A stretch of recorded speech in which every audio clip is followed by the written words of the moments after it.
So we have a fantastic group of people here to talk to you about what you just saw. You guys ready? You guys hype? All right, so first up we have the creator and voice of Sad One, Owen Dennis.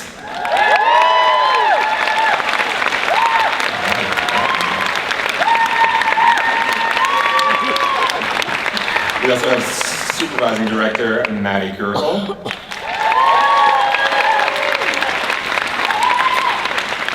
We have the voice of Glad One, Jeremy Crutchley. And we have the voice of Atticus, the king of Borginia, Ernie Hudson.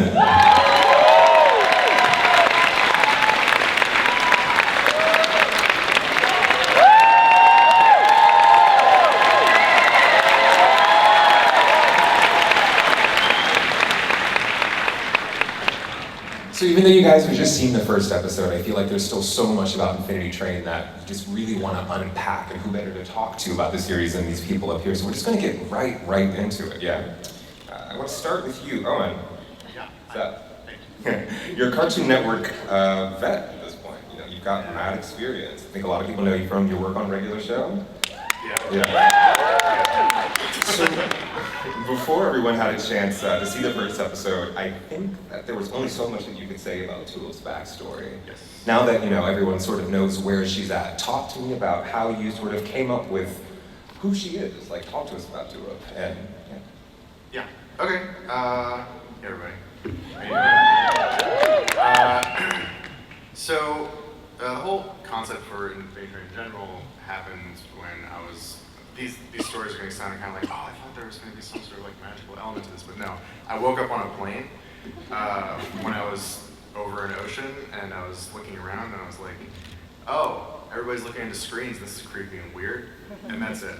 I was like, oh, this is unsettling.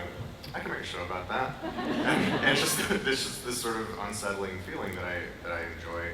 And so Tula sort of came from needing to explain like how is this train sort of functioning. So you have this train where everything's sort of, you know, these infinite universes and different universes inside of each train car. And you're sort of like, well, what person would best, would have the most to learn from going onto a train that has all these different universes, and it doesn't make any sense, it's very strange. So you need someone who's like extremely logical and straightforward thinking, because that's the person that would have the biggest opposite from what you're looking at. So yeah, that's kind of the genesis of Tula. Yeah. I think like just looking at the title card, when you hear that musical note, you get the immediate eerie vibe that like the show is going for, and it feels like so fresh and new, especially like for Cartoon Network. Like I feel like we're all Cartoon Network fans. We like the happy, fun, bright things, and then Infinity Train comes and it's like, get ready, it's gonna be heavy. Talk to me about the influences that really sort of fed into how you wanted the energy that you wanted for the show. A lot of people that I know sort of got like sort of inspired by, you know, anime and things like that. But when I was growing up, I didn't get as much. When I was growing up, I actively like hated anime. I was wrong. It was a bad decision. Boo me, it's okay, do it, because I was wrong. But I was. These are formed, it's okay. I'm better now. But I was into like Myst, which was a video game from the early 2 people. I was into Myst, which was like it was like this. For those of you who don't know what Myst is, it was a game, it was a point-and-click adventure game where you sort of solve puzzles, and it was very steampunky, and it was from the early 90s, and it was very cool. And so me being the age that I was when I discovered it, that was like a huge influence. I used to take the note cards that I was supposed to write notes for in science class and stuff, and I would draw pictures and be like, oh yeah, if you clicked this on this note card, that would take you into this other room, and I'd draw like what the inside of that room would look like. So I had that, so I was like, I liked Myst and Doctor Who as a kid, and Which Doctor Who? Like, where's your? Tom Baker was my doctor. Yeah, so Tom Baker was mine. I really liked his scarf, and I really liked. I really liked Tom Baker. He was my doctor, and I remember like with Doctor Who, The way that I discovered Doctor Who was just on a bunch of VHS tapes that my family had recorded off of TV. Because what happened is my parents, like my dad was working in one place, my mom was working somewhere else, and they would not see each other, but they wanted to watch Doctor Who, they would watch Doctor Who together. So sometimes when they weren't able to do that, you'd have to record it off of TV. So my dad would record it and then write Doctor Who, and then when they showed up together again, they'd pop the tape in and they'd watch the Doctor Who episodes they missed together. But as a kid, I didn't understand that's what had happened. So I was watching random episodes from like 10 years of time of like these completely disparate and I'd have to like figure out what the story was myself. And I was like 4. Like I didn't know. It was really difficult. Yeah, it's really coming together. Yeah, like, all right, yeah, there's like a Minotaur, and the's like a redheaded guy who got stuck in a car crash. Yeah, these things all make sense. They're all connected. I get it. It was crazy. But that was like one of the first things I could learn to read, which was DRWHO, which my dad wrote on the side of the tapes and stuff. So those are some of my bigger influences, I think. Switch gears for a second and talk about 1-1, or at least half of 1-1. Let's talk about Sad One. Who is Sad One? Like, existentially, who is he?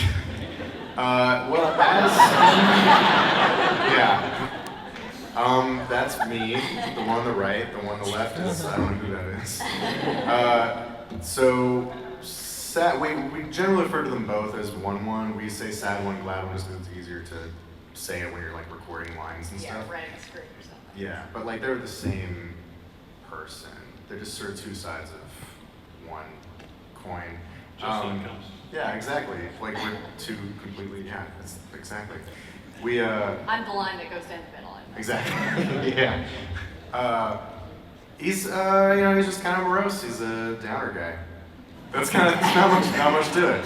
He's a downer guy. We've described him as like an angsty teen. Yeah. Yeah, kind of a goth. Yeah, he's the goth that's in my heart that I don't wear outside. When Owen paused for a second there, Maddie, like you gave him a knowing look. Which makes me want to ask, you guys went to college together. Talk to me about like your backstory, like talking about your creative friendship. Yeah. It's actually funny, we went to college together and yet we didn't really see each other at all. We had one class together. It was a screenwriting class. Mm-hmm. And, but also you were roommates freshman year with my current boyfriend, Toby Jones, who I also met at MCAT. So Yeah. it's really weird that we had these connections and then it wasn't until like many years later, it's like, oh was yeah, bizarre. Owen. Yeah, I remember that guy. Yeah. I honestly did not know how to pronounce Maddie's last name. Nobody does. Until I met her and slowly waited for people to tell me how. Madeline. Carrie Tell. It's Carrie Tell. This is a question for both of you guys. Everyone who's in this room, I feel, is here because they saw that first glimpse of Infinity Train ages ago.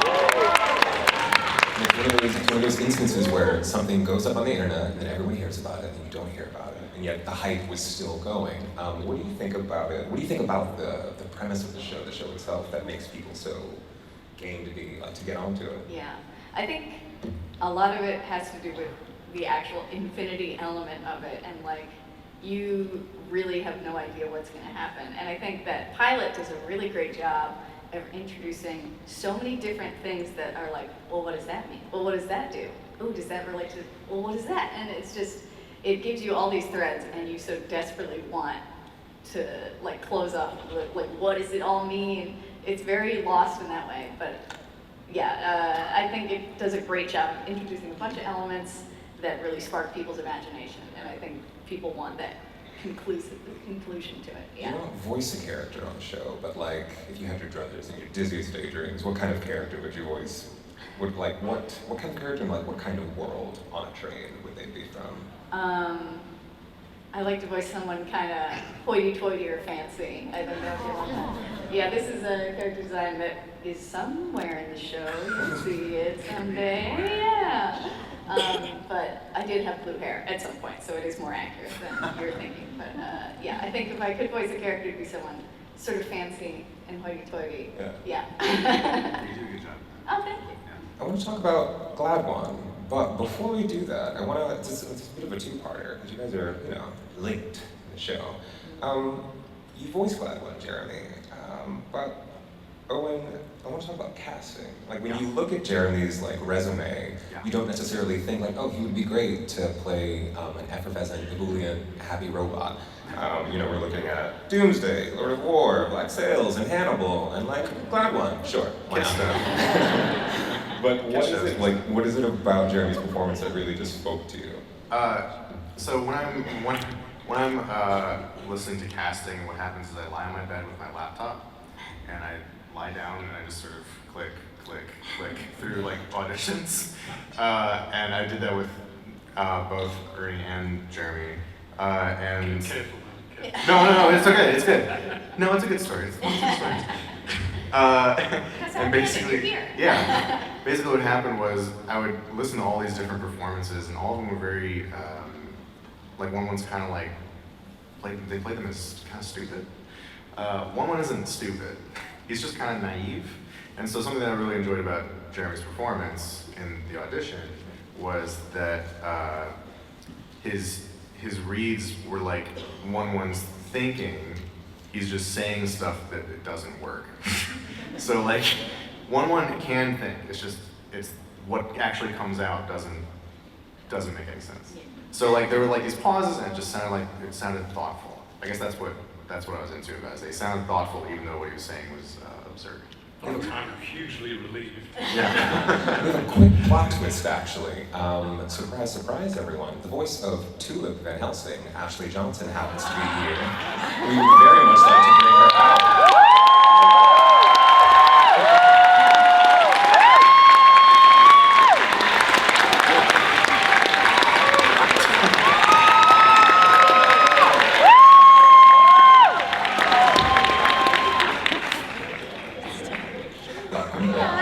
Hey. Hi, sorry I'm late. This is me. How you doing? How you feeling? Say How again? you feeling? I feel good. I've been up for a long time. I think it's like over 24 hours now, so it's a really good sort of like a hallucination stage. That's a great time to be on stage for that. We were just talking about what about Jeremy's performance really spoke to Owen and sort of like nailed, sort of like made it immediately apparent that he had to be the Glad One. And now I want to ask the same about the two of you. What about Ashley's performance? It was like, oh yes, she's Tulip. Like she's the Tulip that we need. Ashley was actually the first person, I don't know if you know this. You're actually the first person that I thought of when I was like, hey, Tulip, that's the person. It was because when I was thinking of like, what's Tulip sound like? I was like, I know what she sounds like, I just can't figure it out. And I played a video game that you might have heard of, it's called Last of Us. And I was like, oh, that's her, got it. All right, great. And so I requested that she and it worked out perfectly. And I loved I did not know that. Yeah, well, now you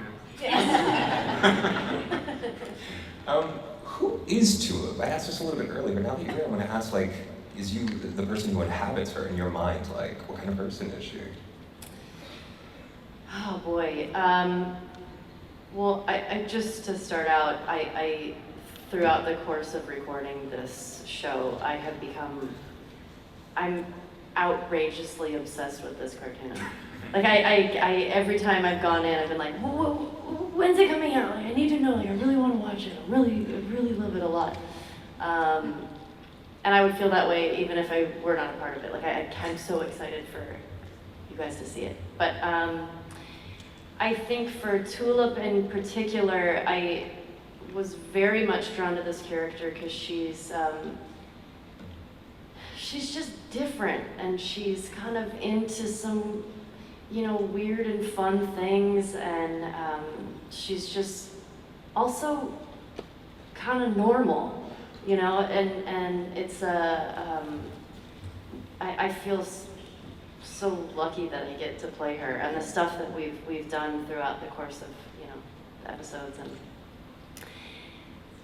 the writing is so good, and I just like there have been a lot of themes that we tackle in the show. I don't know how much you guys have talked about. I won't give anything away, but it's we've dealt with some pretty heavy stuff, which is cool too, which is pretty cool. Yeah. Let's pivot from heavy and go back to light. Jeremy, Glad One. What's his deal? Why is he so him?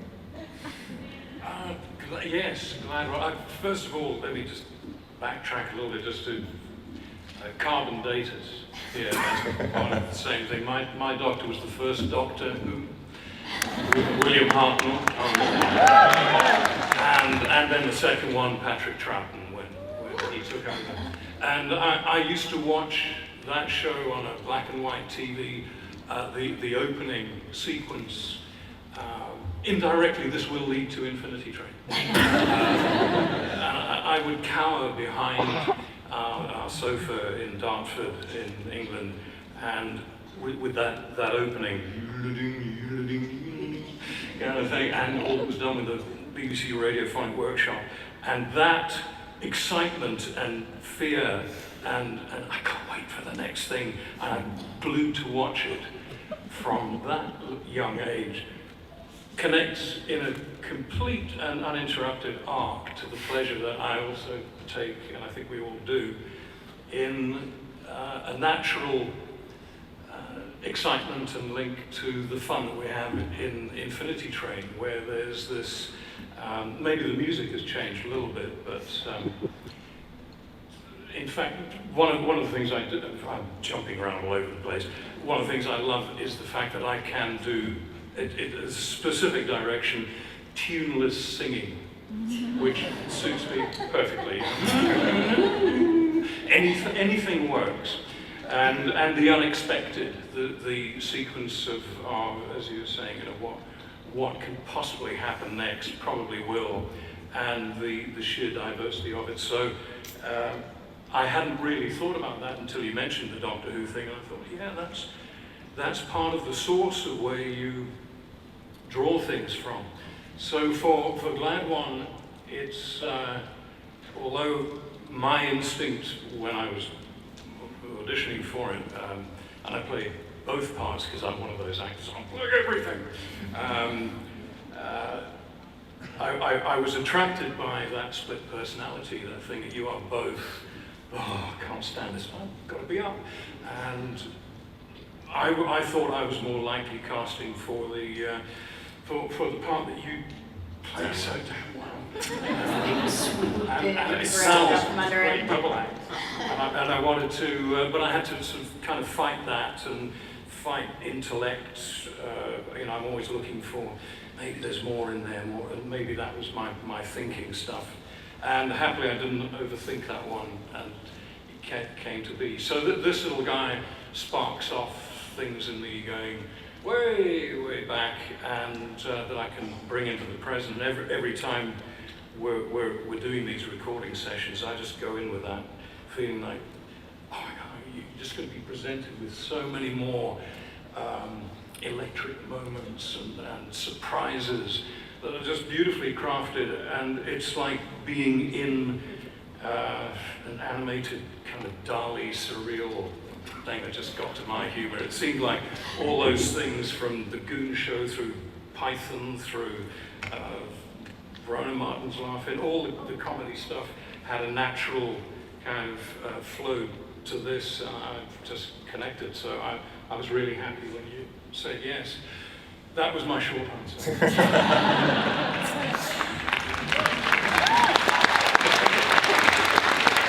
Ernie Hudson, I feel like you're a man who needs no introduction, so let's just...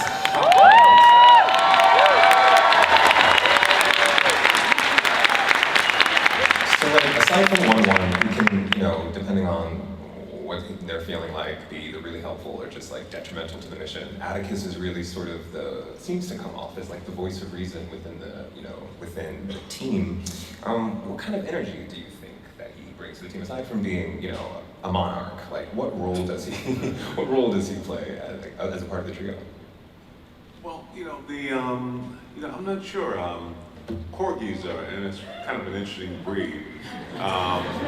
And so I was kind of curious about that, to be able to try to get into a dog's psyche and recognize it's a dog and not a person, and he's a king.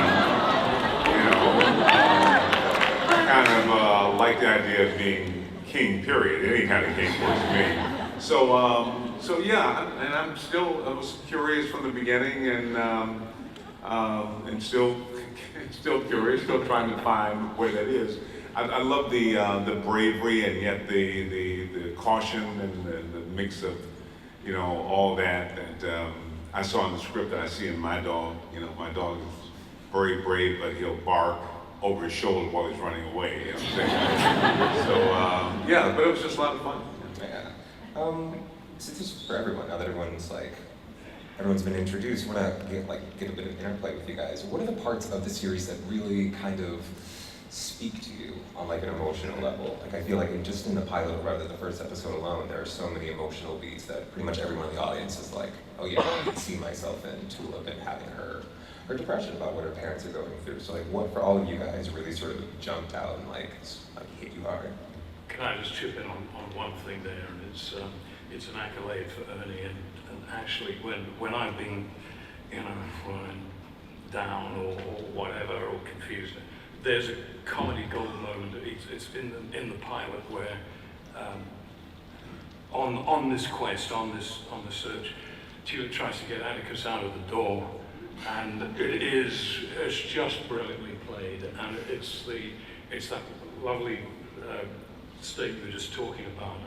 I keep going to just to cheer myself up in those moments, and the way you play, just go and watch it again at any point. Like I said, I'm sorry, I'm hogging it to myself, but I wanted to audition Atticus as well. When I heard what Ernie did, Can we hear your Atticus? Like, what does your that is Atticus. It's great. Jeremy, what does your Atticus sound like? Sorry? What does your Atticus sound like? My Atticus? I wouldn't dare. No. You probably, I think I did in Welsh because we got Welsh people in our family, so you know, I think I was more Pembrokeshire, Atticus, Royal Pembrokeshire, but you possibly brought more American cardigan to it. I probably didn't get that deep into it.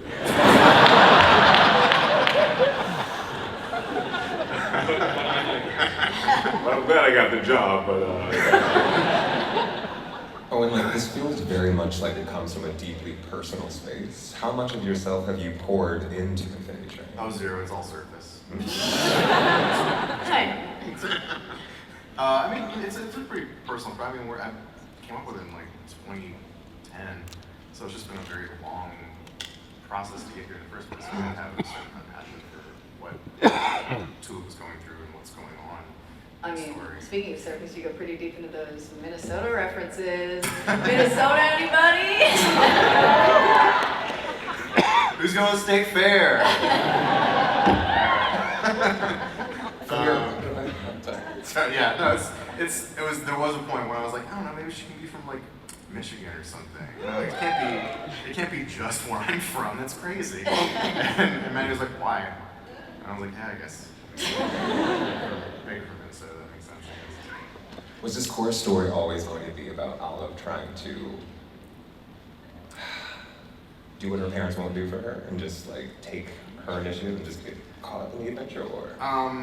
It's sort of, no, I mean, it's sort of developed and morphed over time, because, I mean, originally it was pretty different, like the hand number thing wasn't there originally, and like all kinds of stuff.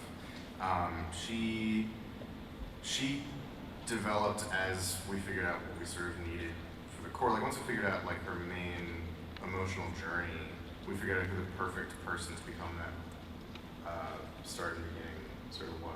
And so, you know, especially when we started getting the themes of like divorce and like that sort of stuff, that was something that like my parents are totally fine, not divorced.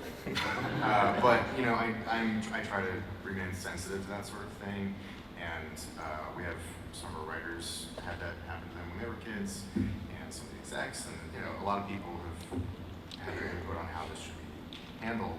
Like when I was a kid, I did know a lot of people whose parents were getting divorced and things like that. And what would happen is they would go to my family's house for a sense of stability, basically.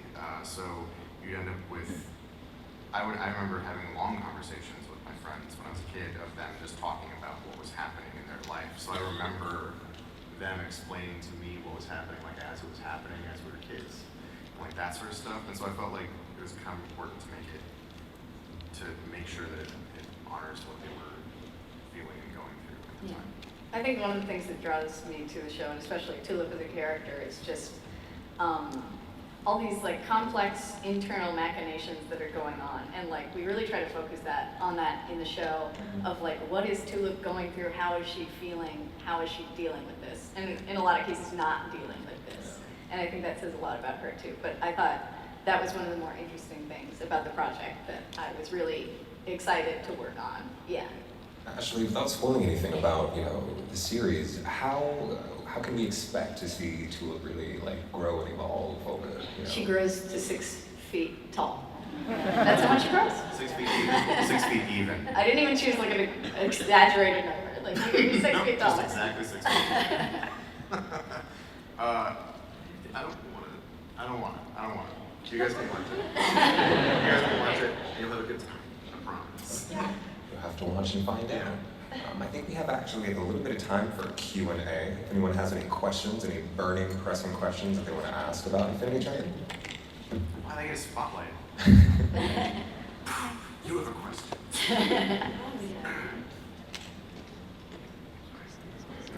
Oh, no, we can't hear you. Hello. Oh, there we go. First of all, I just want to say I've waited 3 years for this to happen, so I'm happy it's finally happening.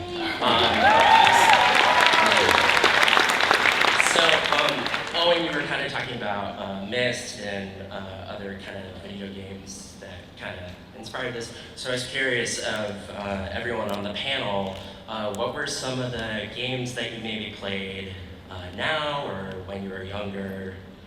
Yeah. More recently, I played all the Zero Escape games, like 999, and yeah, all 3 back to back. I marathoned them, and that I think had a lot of influence on like what kind of stuff might happen in train cars, puzzles, that sort of thing. Yeah. I don't play any games. Sorry.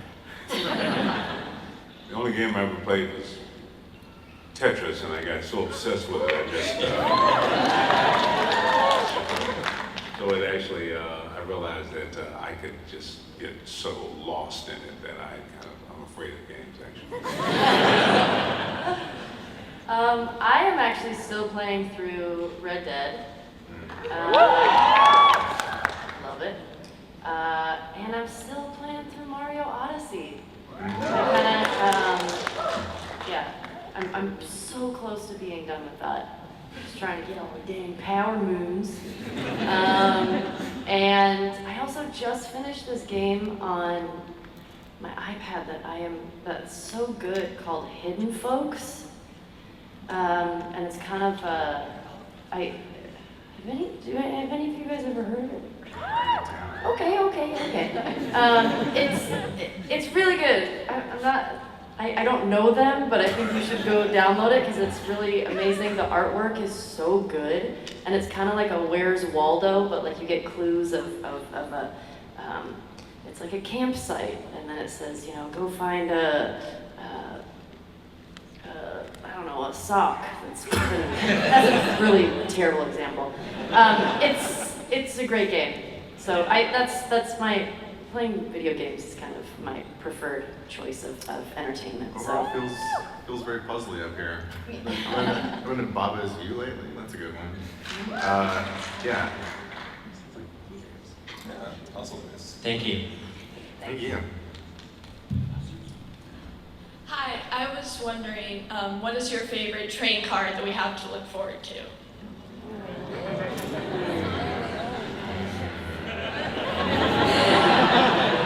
All of them. I guess my favorite is the Baltic car.